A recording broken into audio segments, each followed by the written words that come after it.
Muli nga nating alalahanin na ang pagmamahal at biyaya ng Panginoon ay sapat na at higit pa. Let's sing together.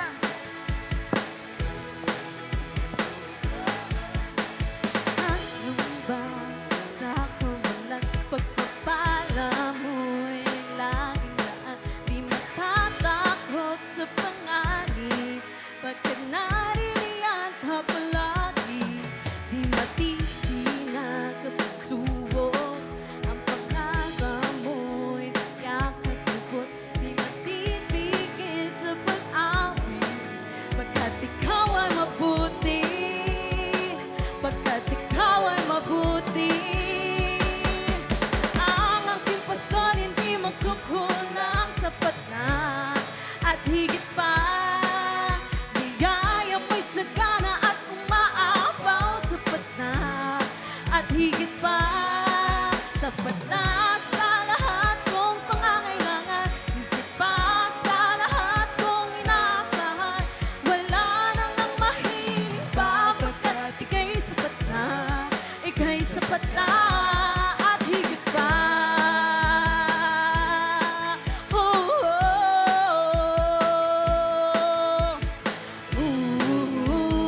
oh, oh, oh. Di mangangamba, di mangangamba sa kawalan pagpapala mo'y laging daan, di matatakot sa panganib, pagkat naririyan ka palagi, di matitinag sa pagsubok, ang pagsama mo'y tiyak at lubos, di mapipigil sa pag-awit, pagkat ikaw ay mabuti.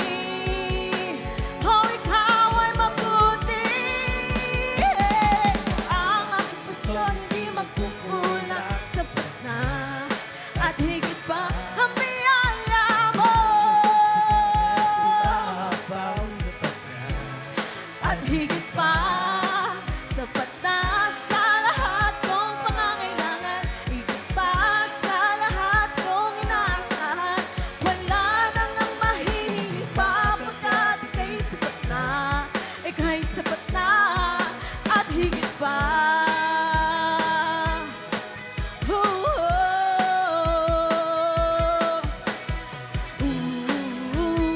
oh, oh, oh.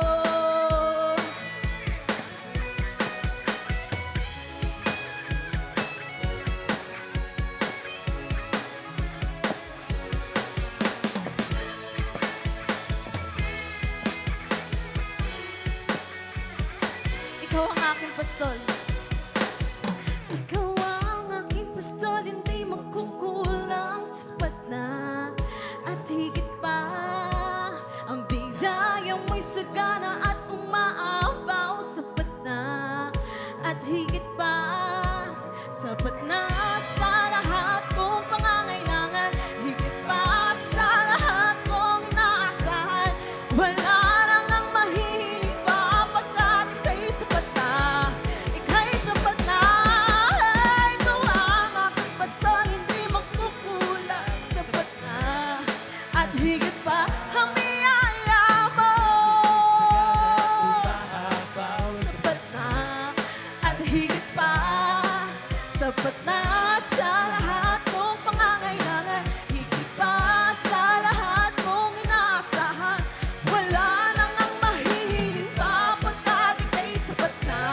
katulad.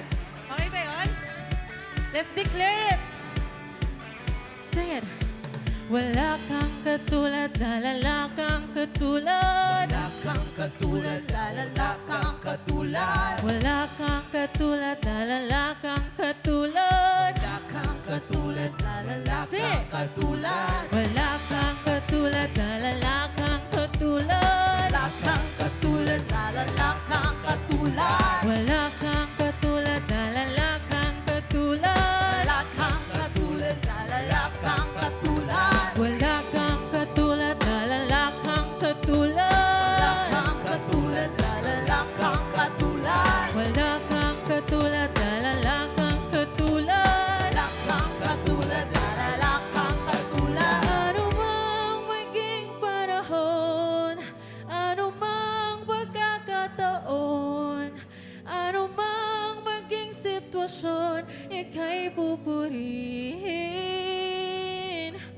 Ano mang paging panahon, ano mang pagkakataon, ano mang maging sitwasyon, ika'y pupurihin. Ano mang maging panahon, ano mang pagkakataon, ano mang maging sitwasyon, ika'y pupurihin.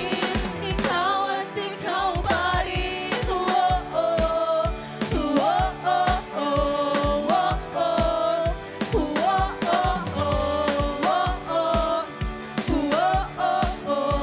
Oh-oh. Ikaw at ikaw pa rin.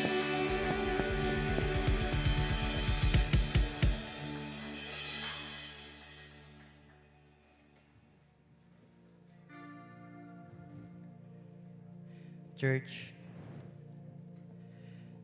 sabayan niyo po kami sa pag-awit.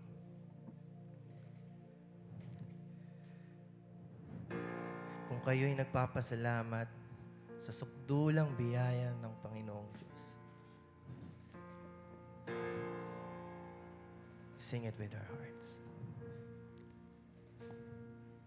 Sing.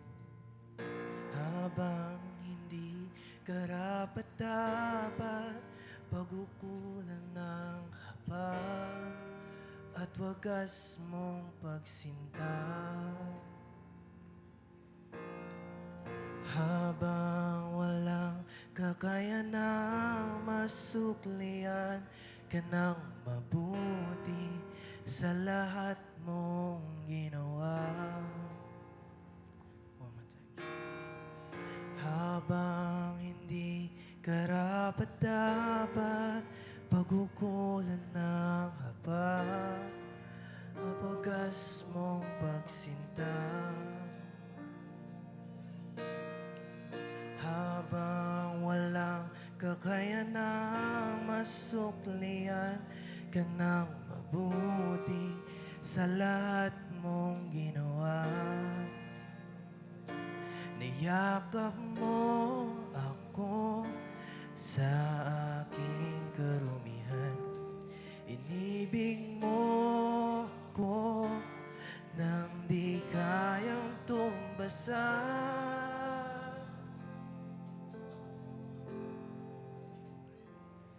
O Diyos na katarungan at katwiran na kahit minsa'y di nabahiran ang kabanalan kakalhatian. Salamat sa sukdulang biyaya mo.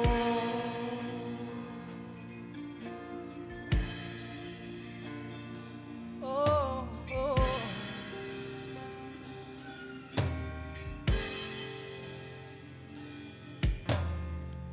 Ang walang salang manunubos at tumako ng parusang nararapat sa akin. Anong habag sa tulad ko, igawad ang katwiran at ako'y patawarin. Yakap mo ako sa aking karumihan. Inibig mo ako nang di kayang tumbasan.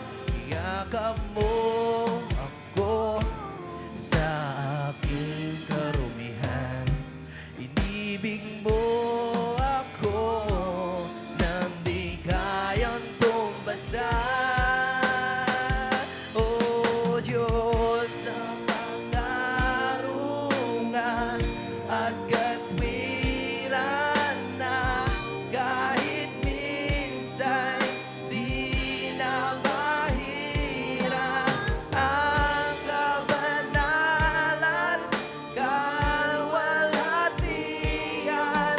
Salamat sa sukdulang biyaya mo, O Diyos ng pag-ibig na mas malawak pa kaysa aking mga pagkakasala.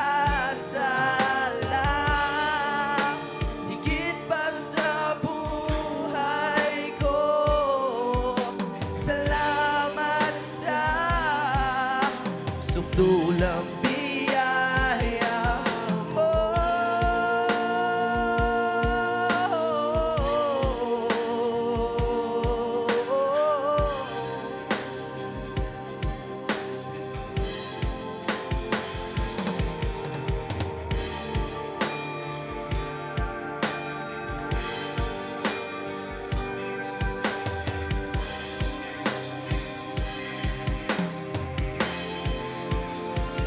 O Diyos ng katarungan at katwiran na kahit minsan di na bahira ang kabanalan, kawalhatian.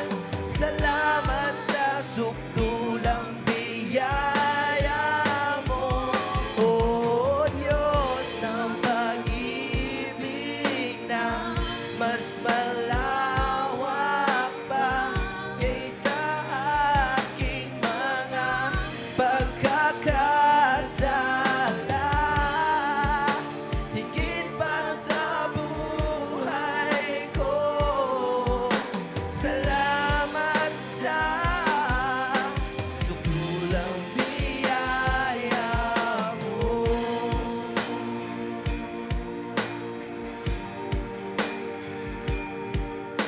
Salamat sa sukdulang biyaya mo.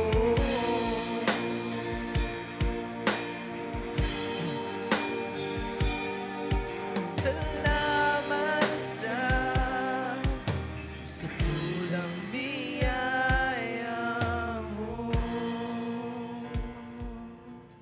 Oh, oh. Salamat sa sukdulang biyaya mo. Palakpakan natin ang Panginoon. Heavenly Father, thank you for everything, Lord. Sa lahat ng blessings, everything, kahit hindi namin deserve, Lord. Hindi kami karapat-dapat, but still, binigyan niyo po kami ng biyaya. Sukdulang biyaya. Sukdulang biyaya na sapat na at higit pa, Lord. At patuloy kayong mananahan sa aming puso, Lord. At patuloy namin kayong papupurihin. In Jesus' name we pray. Amen. Please be all seated.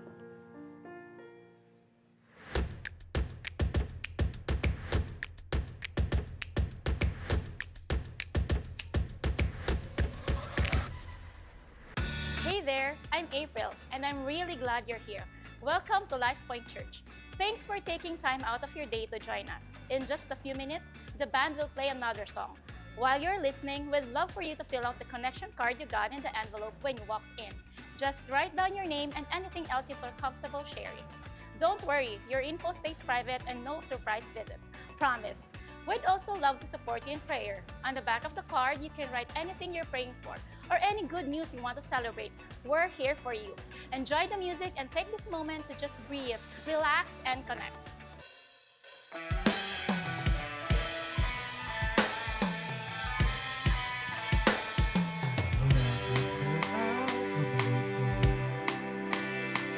At dadalhin kita sa mga gusto. Ako'y nagsisilbing gabay mo. Ibigin mo iyong mga mata at lilipad tayong dalawa. Takasan natin ang mundo. Wala nang iba, ikaw lang at ako. Handa kong ibigay ng buo ang puso ko sa'yo lang talaga. Kaya humawak sa aking kamay. Handang ibigay lahat ng naisip mo para sa ating paglalak. Ang iyong kamay sa akin ibigay. Hindi ka bibitawan saan man napunta ang biyahe nating dalawa. Nating dalawa.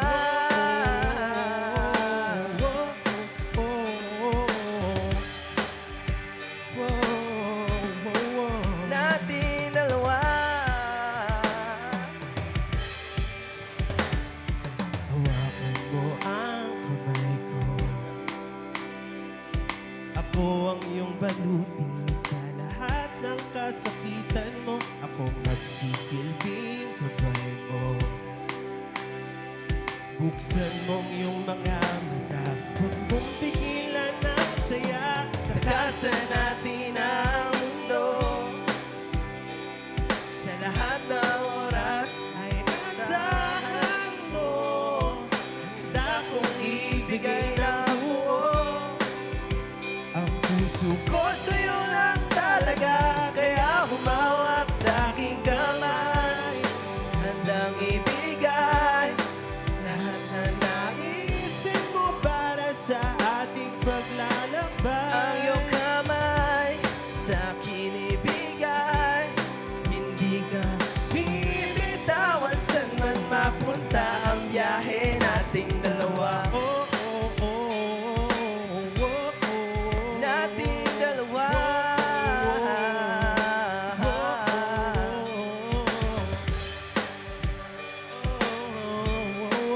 Nating dalawa.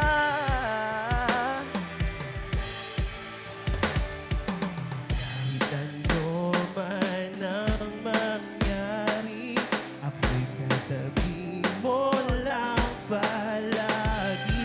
Basta Magtiwala lang sa akin. Huwag mong bitawan ang kapit mo. Sa akin ay handang ibigay lahat ng naisin mo para sa ating paglalakbay. ang iyong kamay sa akin ibigay. Hindi ka bibitawan saan man mapunta ang biyahe nating dalawa. Oh, oh, oh, oh, oh, oh, oh. Nating dalawa.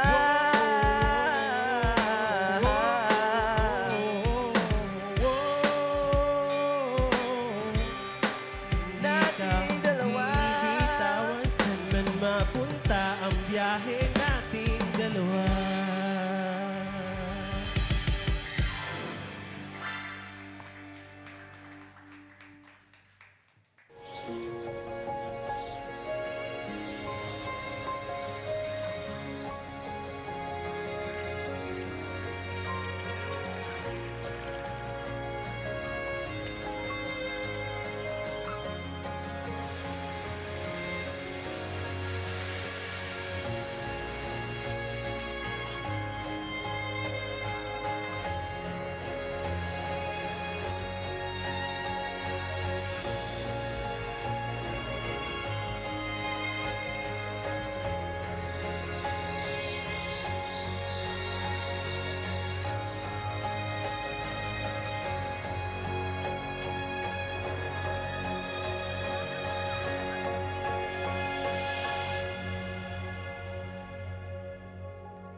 Good evening. Sa po kayo. Welcome po sa Life Point. And before we begin, may I ask you to look at the people around you, yung nasa kanan mo, sa kaliwa mo, sa harap, sa likod, and just give them your best greeting. Sabihin mo lang, good evening, na merong smile. Yan. Smile. Reach out to them, give them a high five. Pwede ring shake hands. Pwede ring shake head.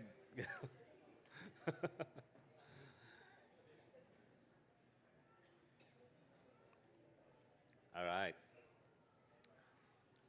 So today, we are starting a new series. Ito po ay bagong series. And we have promoted this for a couple of weeks now. It's called Who Needs Church? We've been told so many times, and I'm sure, I've been told so many times, and I'm sure you have been too, that we need church. Need, as in kailangan natin ang church. And pag-uusapan po natin sa series na ito kung totoo ba na kailangan natin ang church? At kung totoo na kailangan natin ang church, bakit? Bakit natin kailangan ng church? So let me begin by doing two things.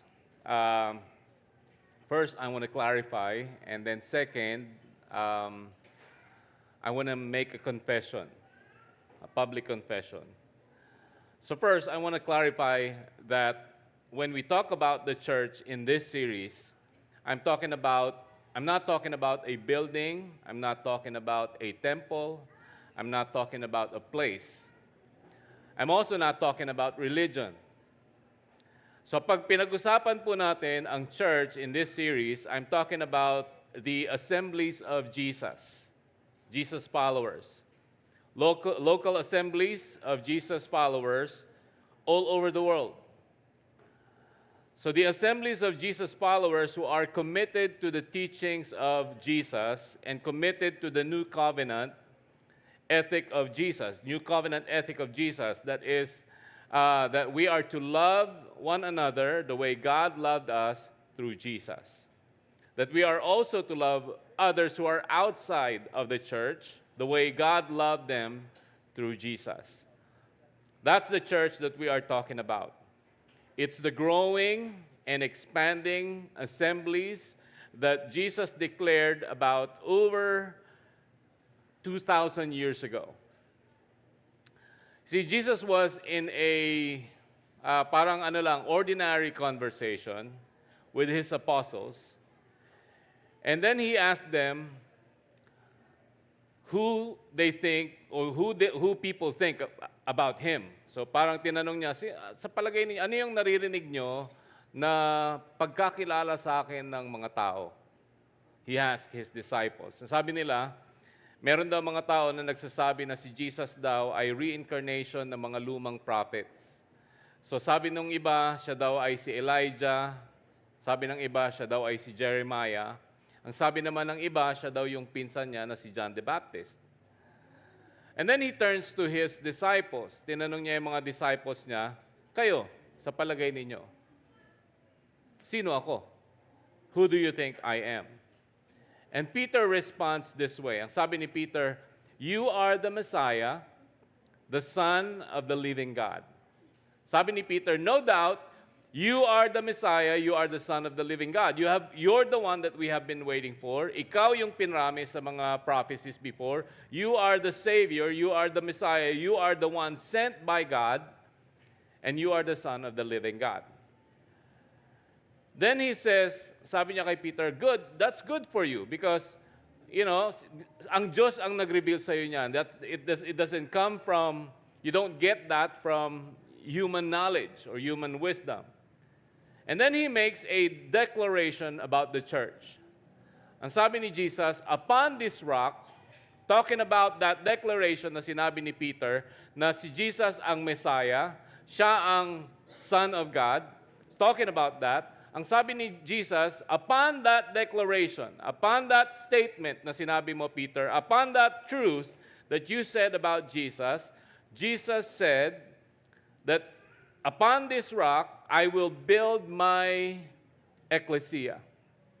In the English Bible, the word used there is church. In the Greek original language, ang ginamit doon is ecclesia. And all the powers of hell will not conquer it. Ecclesia is the Greek term, and then sa English Bible natin, it's church. Ecclesia refers to the assembly or assemblies of people, a congregation, pagpupulong, isang kapulungan, na meron silang point, merong purpose, and it's part of a movement to accomplish something.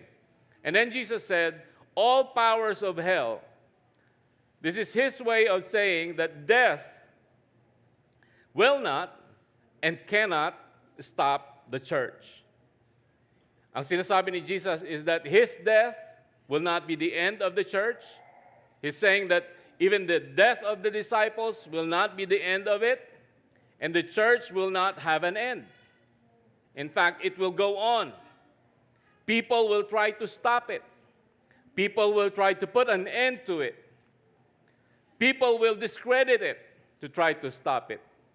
People will try to corrupt the church to try to stop it. And people will distort it to stop it. And those people will die. Those who try, they will die. Pero yung church, hindi mamamatay. It will go on. The church will be unstoppable. Because it is tied to the will of God for everybody, every person on planet Earth. And when we talk about the church in this series, yun yung church na pinag-uusapan natin. This onward moving, always expanding network of Jesus followers who are doing what Jesus calls us to do, loving the way that Jesus has called us to love.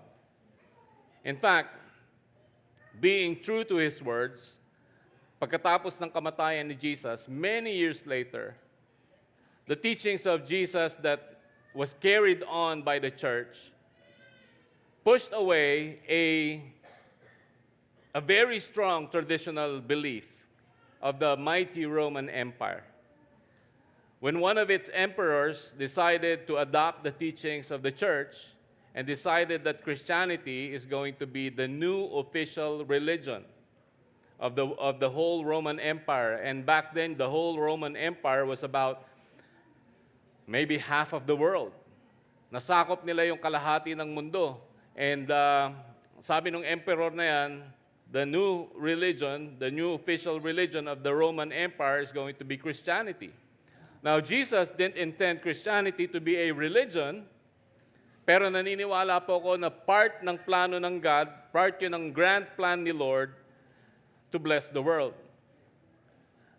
When Emperor Constantine, who became a Christian, kasi dahil dun sa nanay niya na naging Kristiyano, when Emperor Constantine made Christianity the official religion, the teachings of Jesus became the moral compass of the new world. Yung teachings ni Jesus that the church taught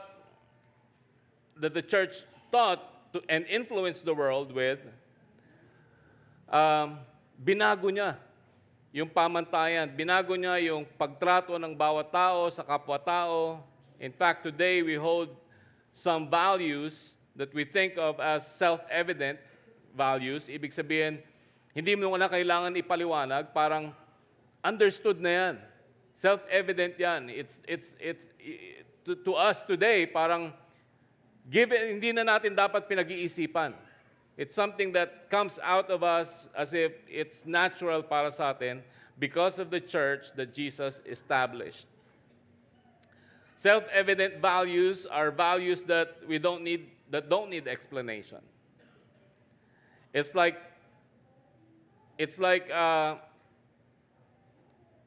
alam mo na yan, and you don't violate them.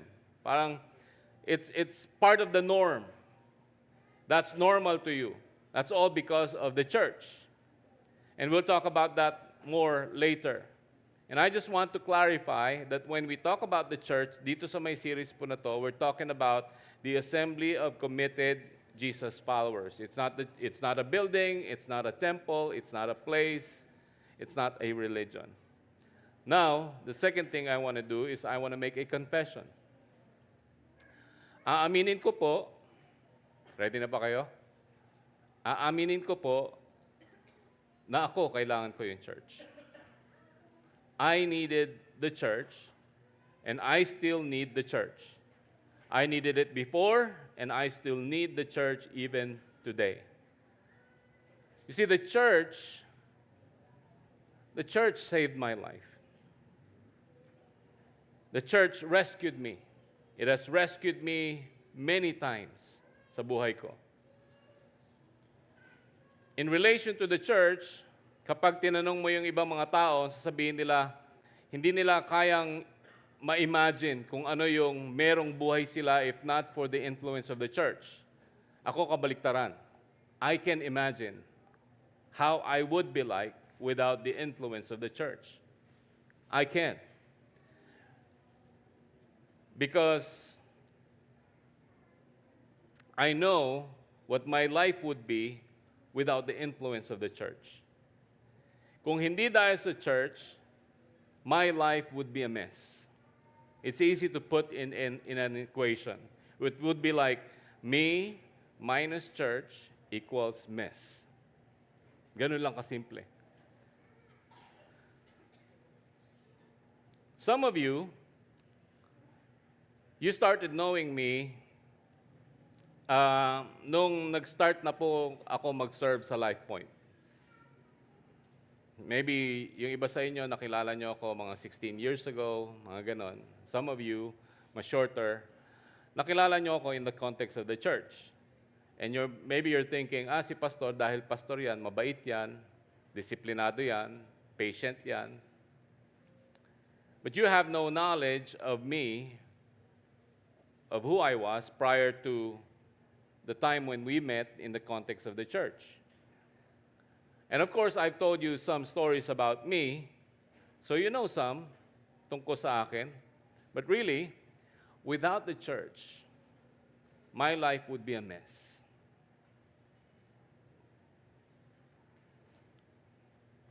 But I am fortunate na meron po akong parents.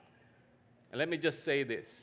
Parents, you play a very important role in the life of your children. You're preparing them for a time when they will face the true world on their own, outside of the shelter of your home. So napaka-importante po ng role ninyo.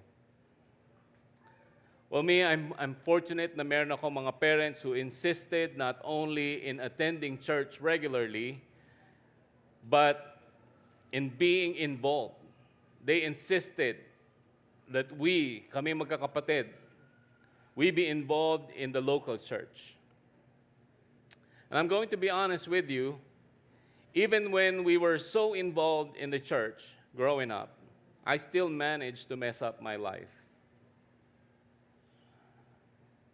But if it were not for the church, man, my life would be a total mess.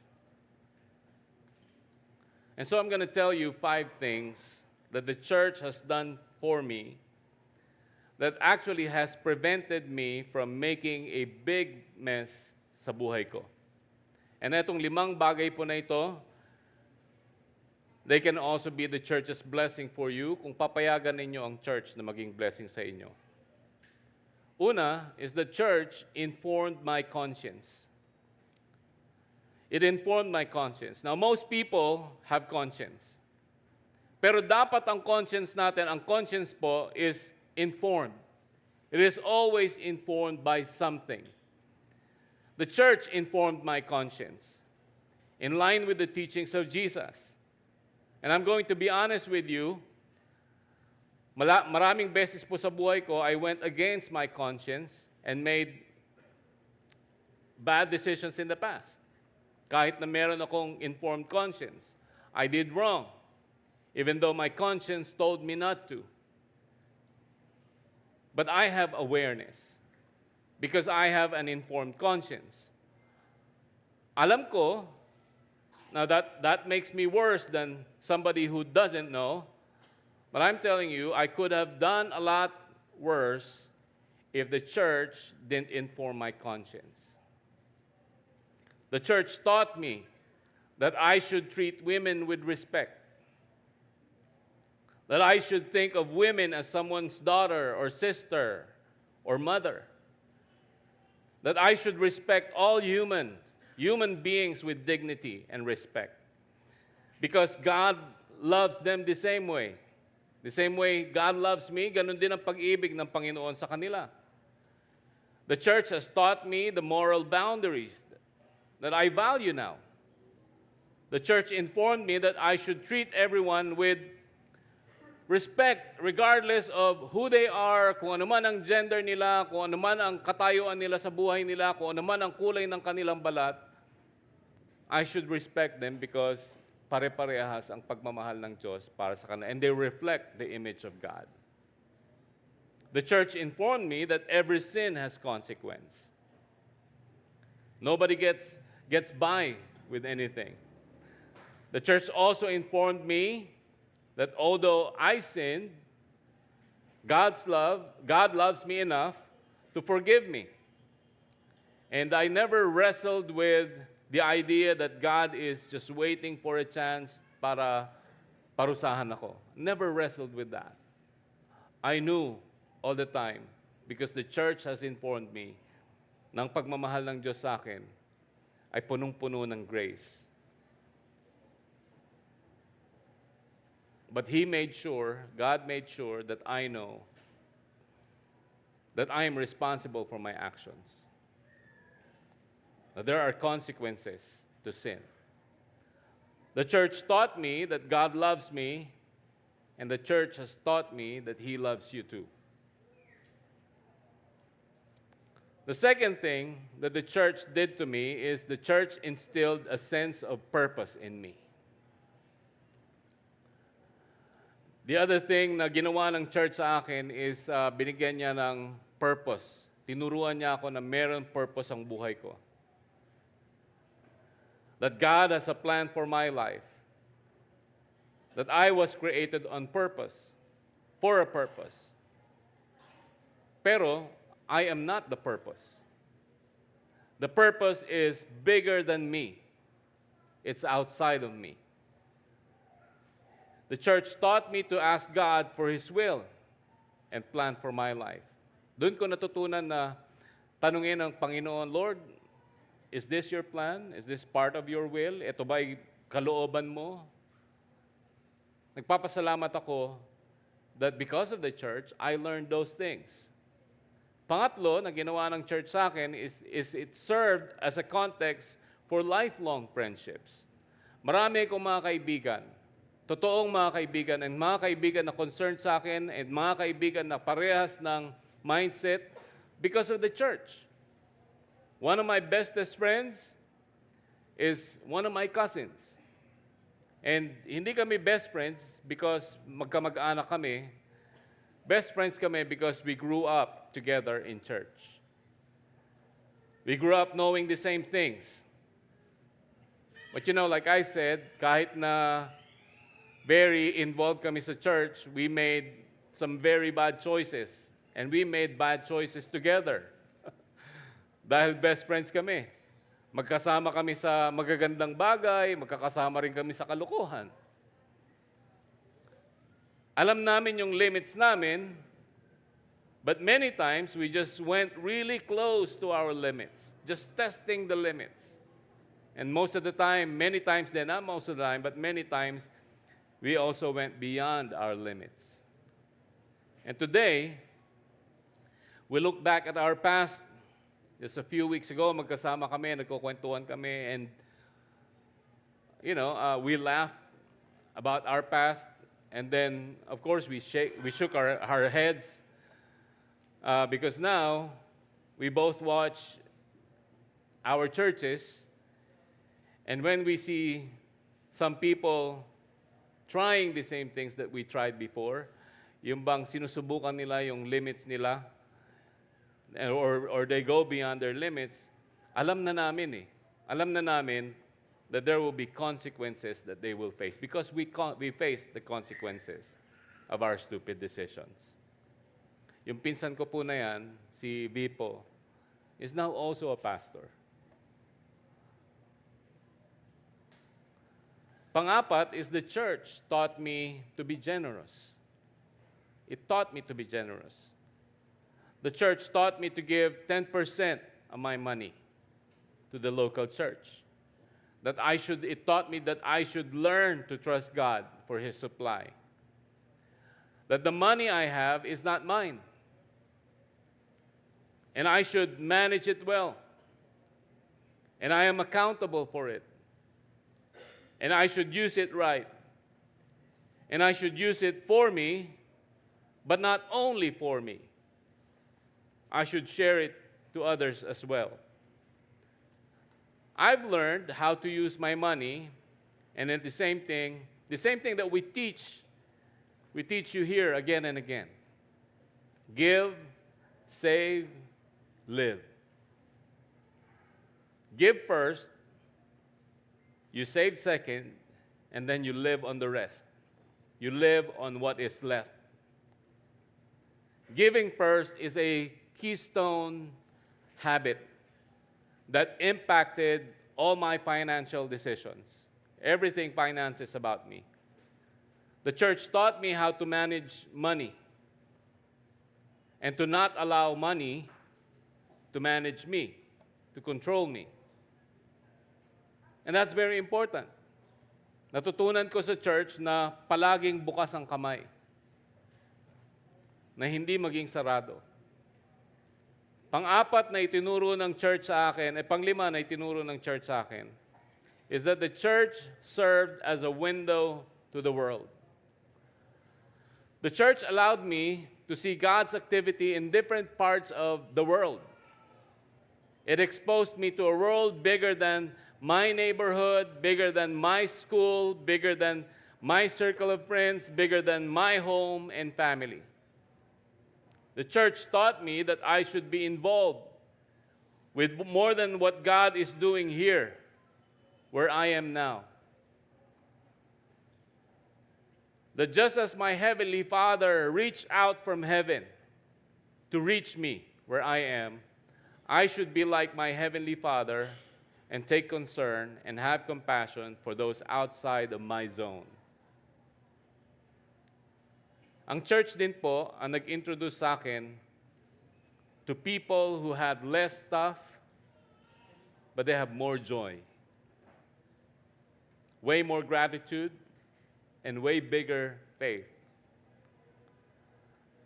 The church taught me that ultimately, not immediately, but ultimately, that following Jesus made life better. I learned that from the church. If not for the church, hindi ko malalaman yan. The church made me a better follower of Jesus. It has made me a better friend. It has made me a better husband, a better father. It has made me a better citizen. I'm so grateful for the influence of the local church. And I'm going to tell you this. I needed the church before. I still need the church today, just as you need the church right now. But it's not just us na mayroong pangangailangan sa church. Everyone in your neighborhood, kailangan nila ang church. Everyone in this city needs the church. Our country, the whole world needs the church. One of my favorite authors, Bill Hybels, who was pioneer to the small groups in the churches. Ang sabi niya, the church is the hope of the world. Kung walang church, ang mundo ay magdi-deteriorate. God established the church because alam niya na kailangan natin ang church. Kailangan natin ang church. Kailangan ng mundo ang church. Because what was self-evident to you, yung pinag-uusapan natin kanina na self-evident to me and self-evident to you, was not self-evident to the ancient world. Ancient cultures. In fact, even today, merong mga parte ng mundo na hindi nila alam yung mga values na pinangahawakan mo. It's not self-evident to them. It's not self-evident to some parts of the world. This is why when you watch the news, mayroon ka makikita na merong ginagawa yung ibang tao sa mga kapwa nila tao, and it makes you flinch.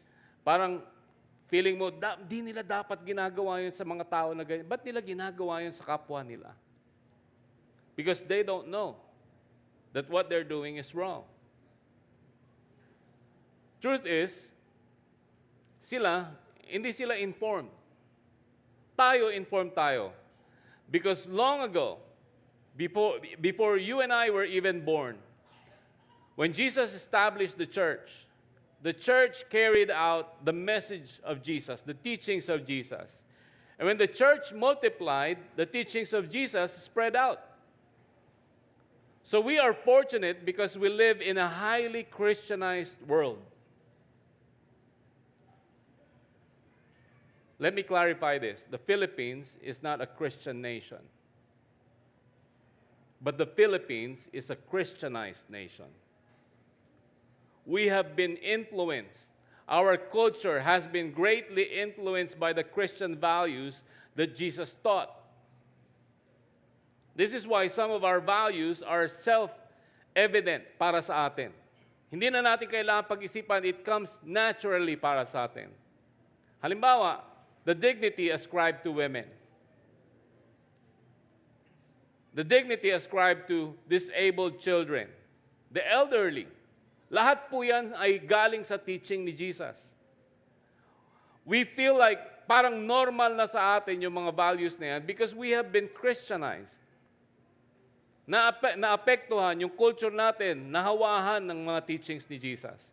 Pero prior to Jesus, alam nyo ba, prior to Jesus, women were treated as commodity. Parang delata, ganyan. Pag gusto mo ng delata, di ba anong gagawin mo? Magbabayad ka ng pera. Prior to Jesus, in many parts of the world, women were sold like commodity. Pag gusto ng isang lalaki na mag-asawa, ang gagawin niya, magbabayad siya doon sa magulang. Bibilin niya yung kanilang anak.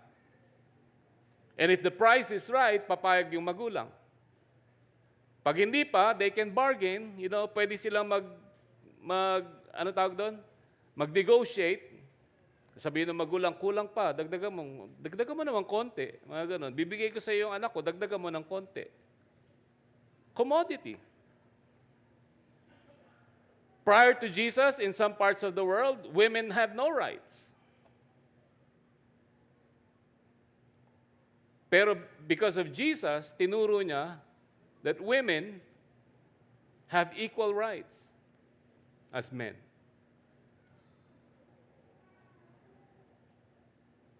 Children, they were the same thing. Sold like commodities to slavery. Pag ang magulang nangangailangan ng pera, ibebenta nila yung anak nila para maging alipin sa ibang tao. Pag disabled sila, walang value. Imagine mo ng mga panahon na yon, before Jesus, pag disabled yung anak, they were either killed or left to die. Iwanan nilang nila, disabled yan, hindi natin mapapakinabangan yan. Pagdating ng araw, magiging pabigat yan sa atin, and they will just leave it somewhere. Kainin ng wild animals, okay lang. Because they were disabled. People didn't see other people as equal. Pag mas mayaman ka, yung ibang tao, parang walang halaga sa'yo. But right now, we don't see that, we don't see people that way anymore. Because we grew up in a Christianized culture. If it were not for the church that carried the teachings of Jesus, this world will be different. This world will be awful, bad, unimaginable. So who needs church? I need the church. I do. You do. The world needs the church.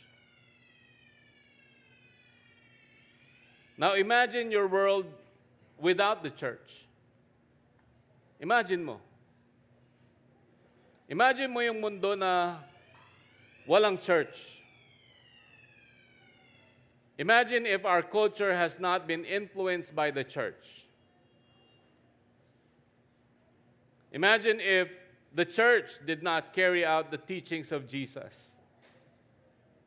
Ano kaya magiging itsura ng buhay natin ngayon?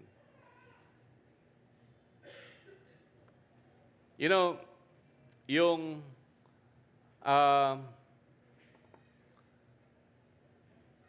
naalala nyo ba yung history natin ng Pilipinas? It's funny because yung noong mga panahon ng mga ano yun, Espanyol. Noong mga panahon ng mga Espanyol na supposedly ay sila yung nag-Christianize sa Pilipinas. They only introduced some parts of the teachings of Jesus sa atin. Because naalala nyo sa mga kwento ng history natin, yung mga babae, they were not allowed to vote. Yung mga babae, they were not allowed to participate. Yung mga bata, wala silang say, wala silang karapatan, and yung mga magulang nila, gagawin nila kung ano yung gusto nilang gawin sa mga anak nila. Pag ikaw ay educated, mas mataas ang estado mo sa buhay. Pag ikaw ay mayaman, meron ka mga bagay na para lang sa'yo. Pag ikaw ay mahirap, hindi mo pwedeng angkinin yung pwede sa mga ibang mga may kaya. It's funny because they were supposed to be teaching the values of Jesus. Pero tayo mga Pilipino, although we are highly Christianized, we still see traces of our pagan past. Nakikita pa rin natin yung traces sa ating buhay. Merong mga tao na matapobre, di ba? Mas mataas ang tingin nila sa ibang tao. Merong mga tao na walang pagpapahalaga sa mga magulang. Merong mga magulang na walang pagpapahalaga sa mga anak. Merong mga asawa na walang pagpapahalaga sa kanilang asawa. But for many of us, we have benefited from the teachings of Jesus. Especially kung tayo ay lumalago na bilang mga Kristiyano. Natututo tayo sa mga teachings ni Jesus. It would be really bad kung hindi tayo natuto ng mga values ni Jesus Christ. May bumbero ba? Okay lang. Sinabay pa talaga nila, no? Ha? So, just imagine. Imagine mo lang, what if we removed everything that we learned from Jesus? What if we take away, erase natin, kunyari, everything that the values na natutunan natin kay Jesus, tanggalin natin sa buhay natin? Imagine mo yung buhay mo. Imagine mo yung world mo. Imagine mo kung anong klase ng mundo na meron tayo ngayon kung tatanggalin natin lahat ng mga itinuro ni Jesus sa atin. Lahat ng influence ng church sa atin. How will your life be? Ano kaya mag-iitsura ng buhay natin? Baka bumalik tayo sa parang baka i-rate mo yung buhay mo na parang uncivilized. The truth is, because of the teachings of Jesus, yung buhay natin ay nagbago. Yung mga pangyayari sa buhay natin ay nagbago because of the teachings of Jesus. It made our life better. Jesus and the church made our life better. Now, I encourage you to reflect on that. Pag-uwi po ninyo, isipin nyo, ano kayang magiging itsura ng buhay ko if the Philippines has not been Christianized? Because there are other parts of the world na alam mo na iba yung, wala silang values na katulad natin. Wala silang values na based on the teachings of Jesus. And imagine mo kung yung mundo mo ay katulad ng mundo nila. Isipin mo kung paano ka mamumuhay. Di ba? Isipin mo yon. So I want you to reflect on that. And the second thing that I would encourage you to do is come join us next week. Because we will continue sa pag-uusap natin kung sino ang, if we really need the church and who needs church. So join me in prayer right now. Lord, maraming salamat po, Panginoon, sa time namin together. And thank you, Father, for first of all, Panginoon, sa church, Panginoon, that na ibinigay niyo sa amin na nagbago ng buhay namin, Panginoon. Nagbago ng buhay sa mundo. Thank you, Father, because you established the church and umabot siya, Panginoon, dito sa parte ng mundo po namin. And what a blessing it has been because, Panginoon, yung values na nanggaling, Panginoon, sa teachings ni Jesus, nagbago ng aming pananaw tungkol sa mga kapwa po namin. Binago nito yung aming pakikitungo sa aming mga kapwa. Binago nito, Panginoon, yung aming pagtrato sa mga matatanda, sa mga babae, Panginoon, sa mga bata. Nagbago, Panginoon, yung aming pag-value sa aming kapwa-tao. Thank you, Father, because of the church. And I pray, Father, na makita po namin ito sa yung value ng church, Panginoon, sa context ng aming buhay ngayon. A lot of things would be different if it were not for the church. Alam ko yon, Panginoon, because merong personal na impact sa akin ng church. And I'm sure there is, for every one of us, Panginoon, meron kaming kanya-kanyang kwento ng impact ng church sa amin. I pray, Father, that we see that value. And makita namin, Panginoon, yung pangangailangan namin, Panginoon, for the church that you established. We're not talking about this building. We're not talking about a temple, Panginoon. We're not talking about a place or a religion. But we're talking about the church that you established. Yung church, Panginoon, na pinadala mo to love people the same way you loved us, and to love those who are outside of the church the same way you love them. And so I pray, Father, na sa amin pong buhay, maybe for the next days, Panginoon, this week, makita namin, Panginoon, ang kahalagahan ng church sa amin pong buhay. We praise you, God, for that. As we continue to pray today, I want to pray for those of us who have not yet made the decision to put their faith in Jesus Christ. Kung nandito ka po, at hindi mo pa tinatanggap si Kristo bilang yung tagapagligtas, I'm going to tell you this. You need Jesus. Just as I need Jesus, ikaw rin, kailangan mo si Jesus. You see, all of us, meron po tayong napakalaking problema. Ang problema natin ay kasalanan. Sin has separated us from God. Merong magandang plano ang Panginoon para sa atin, but because of sin, hindi natin ma-experience yung plano ng Panginoon sa atin. And there is nothing that we can do sa sarili nating kakayanan. We can try to solve it sa sarili nating pamamaraan. Parang sabi ng Bible, short tayo sa standard ng Panginoon. There is nothing sa sariling kakayanan ng tao na magiging solusyon para sa problema natin sa kasalanan. So we will always be separate with God. We are in a desperate situation. But there's good news para sa atin. God loves you so much. He loves you so much na hindi niya kayang tanggapin na yung sitwasyon natin sa Kanya ay walang solusyon. So in His infinite love for you and me, God made the ultimate sacrifice. He sent His one and only Son, Jesus Christ, His only child, to die on the cross, to be the sacrifice para mabayaran ang ating mga kasalanan so that yung separation natin with God ay magkaroon ng solusyon. God sent His Son, Jesus Christ, and Jesus bled on the cross. And because of that, there is forgiveness for sins.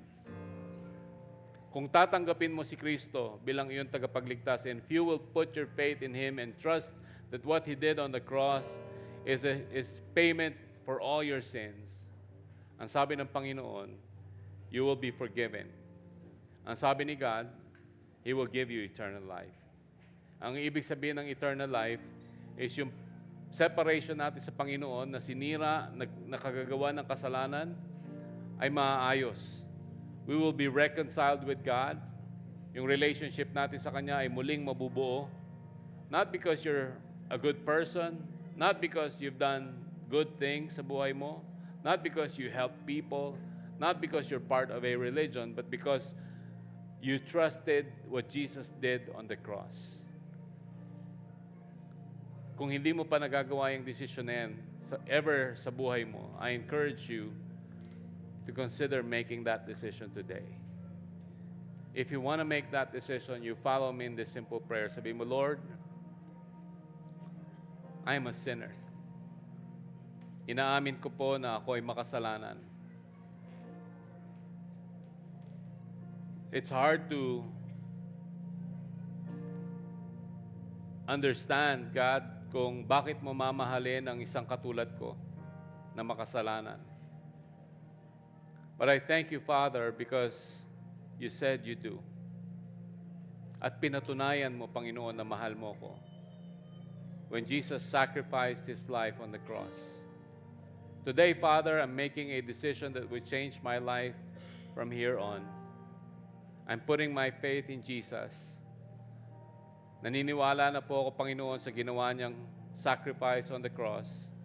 And I believe that His sacrifice is complete payment for my sins. And I'm trusting Him.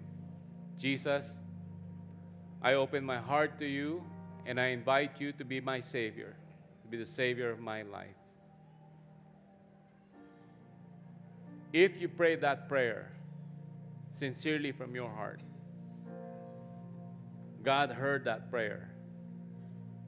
And God is celebrating right now sa heaven. Masayang masaya siya because of that decision na ginawa mo. And the angels are celebrating with Him because of that wonderful decision. Very important decision na ginawa mo. We want to be able to celebrate that decision here too. Pero ayaw po namin na mapahiya ka. We don't want to embarrass you. So I'm going to ask everybody for a simple favor. Will you keep your eyes closed and your heads bowed? Wala po muna nakatingin sa paligid. Maiksi na lang po ito. And kung ikaw, tinanggap mo po si Kristo bilang iyong tagapagligtas, for the first time in your life, this is the first time you made that decision, please allow us to celebrate that decision. Right there where you're seated, habang ang lahat ay nakapikit, wala nakatingin, will you do me the favor of raising your hand quietly? Just quietly, taas mo lang po yung kamay mo where I can see it. Yes, thank you so much. Just raise your hand where I can see it, and I will acknowledge you. I promise you, hindi kita patatayuin. I promise you, hindi kita tatawagin. I promise you, walang lalapit sa'yo at kakausap sa'yo. We just want to be able to celebrate that decision. Just raise your hand where I can see it. Slowly. The person next to you doesn't have to know you're doing that. Just raise your hand. Meron po ba? Meron po ba? Taas mo lang yung kamay mo. Meron pa po ba? Raise your hand where I can see it, and I will acknowledge you. Is there anyone else? Anyone else? Is there anyone else? Just raise your hand where I can see you. Don't be ashamed. Hindi po ito nakakahiya. This is the best decision na ginawa mo sa buhay mo. Come on, raise your hand where I can see it. Is there anyone else? Meron pa po ba? No one is looking.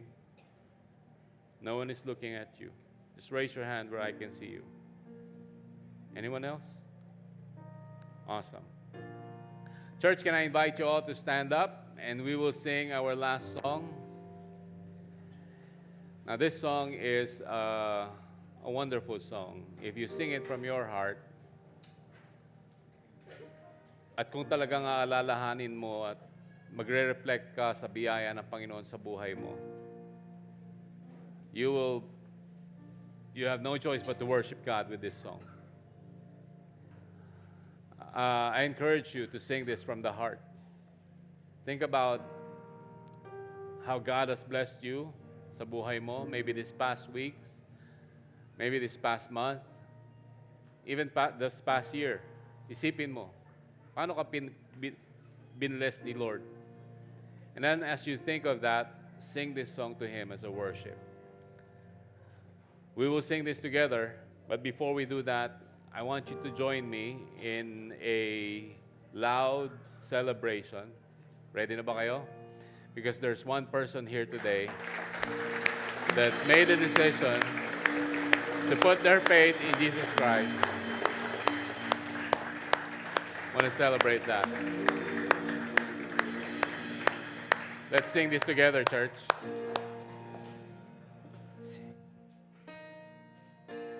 Habang hindi karapat-dapat, pagkukulan ng haba at wagas mong pagsinta. Habang walang kakayanang masuklian ka ng mabuti sa lahat mong ginawa. Habang hindi karapat-dapat, pagkukulan ng haba at wagas mong pagsinta. Habang walang kakayanang masuklian ka ng mabuti sa lahat mong ginawa.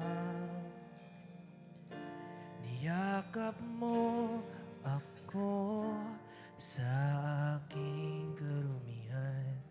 Inibig mo ako nang di kayang tumbasan.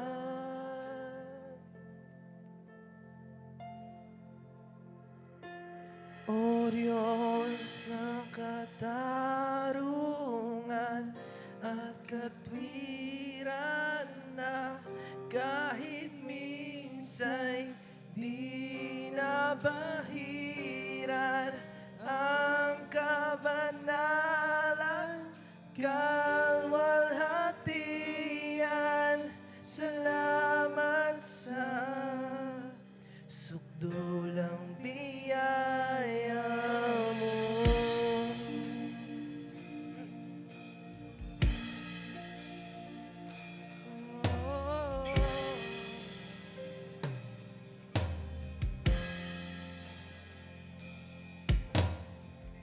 Ang walang salang manunubos at tumakbo ng parusang nararapat sa akin.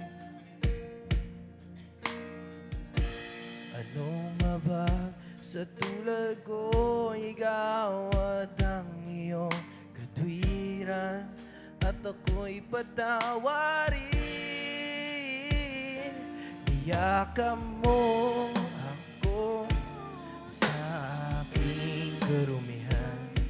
Inibig mo ako nang di kayang tumbasan. Niyakap mo ako sa aking karumihan.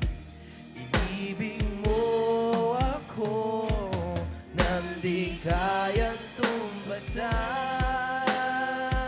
O Diyos ng katarungan at katwiran na kahit minsa'y di nabahiran ang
Thank you for worshiping with us. Please be all seated.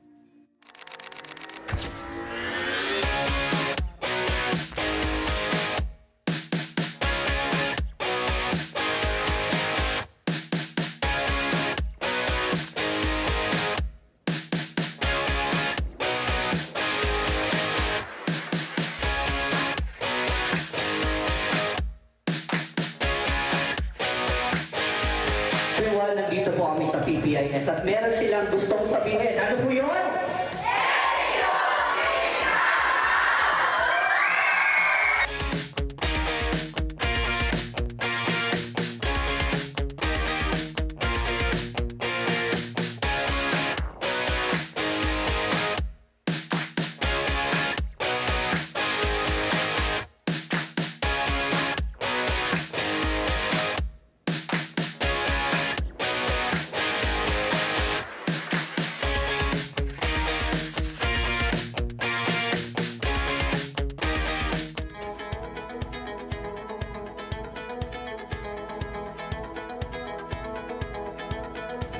I hope today's worship experience was meaningful for you. I'm April and I serve with the Next Step team here. Our team makes it easy for people to take their next step by connecting them to ministries to grow and step up together. And it's been such a joy to serve alongside others. If you're curious or want to be part of something, we've got lots of teams you can join in. Just write the name of the team on your connection card and we'll reach out to you soon. Our worship experiences happen every Saturday at 6 p.m. and Sunday at 9 a.m. at the 4th floor of the DEFCO building. And we'd love to have you back. Come early next time if you want to hang out. We've got really great people to chat with. If you made a decision to follow Jesus today, we'd love to celebrate that with you. Just check the I accepted Jesus box on your connection card. Got kids? They'll love Kids Life, a fun, safe space for them to learn and grow while you enjoy the service. If they can't be here in person, they can watch Kids Life online every Saturday at 9 a.m. on Facebook. Also, if you're looking for a real connection, we'd love to invite you to a life group. Small groups where you can talk, laugh, and go deeper with others. If you're interested, just tick the I want to join a life group box and we'll help you find the right group.